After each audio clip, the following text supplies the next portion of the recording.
की विशेषता है कि उन्होंने दो क्षितिजों को छुआ है। एक तरफ ऊंची आसमान को छूने वाली व्यवस्था, एयरपोर्ट का निर्माण, और दूसरी तरफ मेरे यहाँ के आदिवासी बहनों के द्वारा दीमसा नृत्य का विश्व रिकॉर्ड बनाना। मैं चंद्रबाबू के इस विजन को विशेष रूप से सराहना करता हूं। మిత్రులారా, ఈ రోజు ఒక కొత్త చరిత్ర, ఒక కొత్త రికార్డును సృష్టించిన రోజు కూడా. ఒకవైపు అభివృద్ధిలో కొత్త రికార్డులు నమోదవుతున్నాయి, మరోవైపు దింసా నృత్యం కూడా ఒక సాంస్కృతిక రికార్డును సృష్టించింది. ఇది చంద్రబాబు నాయుడు గారి విశిష్టత అనేది నేను తెలియజేస్తున్నాను. ఈరోజు చంద్రబాబు నాయుడు గారు ఒక రెండు అంశాలని టచ్ చేశారు. ఒకటి నింగిని ఆకాశాన్ని అంటే ఎయిర్పోర్ట్ అయితే, మరొకటి గిరిజనుల సోదర సోదరీమణులతో ఈరోజు దింసా నృత్యంతో ఒక రికార్డు సృష్టించారు. ఇది చంద్రబాబు నాయుడు గారి విజన్. దీనికి నేను హృదయపూర్వకమైనటువంటి అభినందనలు తెలియజేస్తున్నాను. 13,000 से ज्यादा आदिवासी बहनों और बेटियों की प्रस्तुति, उनका उत्साह, उनका अनुशासन और आदिवासी संस्कृति का गौरव, यह दृश्य वाकई अद्भुत था।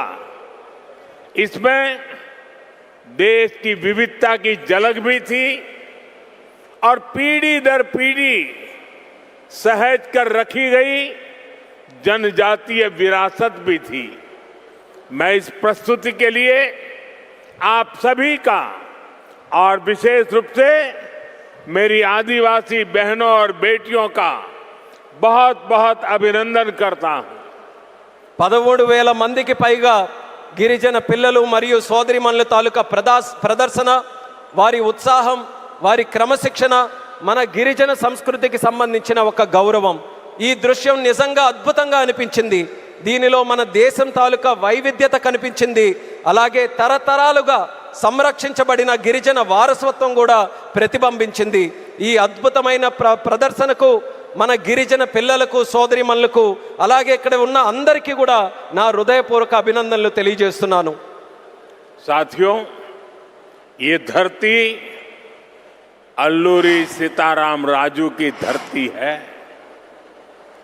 अल्लूरी सीताराम राजू जी ने जिस धरती पर आदिवासी हितों के लिए अपना जीवन समर्पित किया, आज उसी धरती पर आंध्र प्रदेश के एक नए एयरपोर्ट की शुरुआत हो रही है। ये एयरपोर्ट आंध्र और उत्तर आंध्र की ग्रोथ का रनवे है। ये आंध्र के युवाओं के बेहतर भविष्य का लॉन्च पैड है। मैं आंध्र प्रदेश के लोगों को, देश के लोगों को बहुत बहुत बधाई देता हूं। మిత్రులారా, ఈ నేల అల్లూరి సీతారామరాజు గారి నేల. అల్లూరి సీతారామరాజు గారు ఈ గిరిజన హక్కుల కోసం తన జీవితాన్ని అంకితం చేశారో ఆ పవిత్రమైన భూమిపైనే ఈరోజు ఆంధ్రప్రదేశ్కు ఒక కొత్త ఎయిర్పోర్ట్ ప్రారంభమవుతుంది. ఈ ఎయిర్పోర్ట్ ఆంధ్రప్రదేశ్, ముఖ్యంగా ఉత్తరాంధ్ర అభివృద్ధికి ఒక కొత్త రన్వేగా పనిచేస్తుంది. ఇది ఆంధ్ర యువత యొక్క ఉజ్వల భవిష్యత్తుకు ఒక కొత్త లాంచ్ ప్యాడ్లా పనిచేస్తుంది. ఈ సందర్భంగా ఆంధ్రప్రదేశ్ ప్రజలకు మరియు దేశ ప్రజలకు నా హృదయపూర్వక అభినందనలు. साथियों, पहले जब एयरपोर्ट बनते थे तो एयरपोर्ट के नाम एक ही परिवार के नाम पर चढ़ जाते थे। हमने इस परंपरा को बदला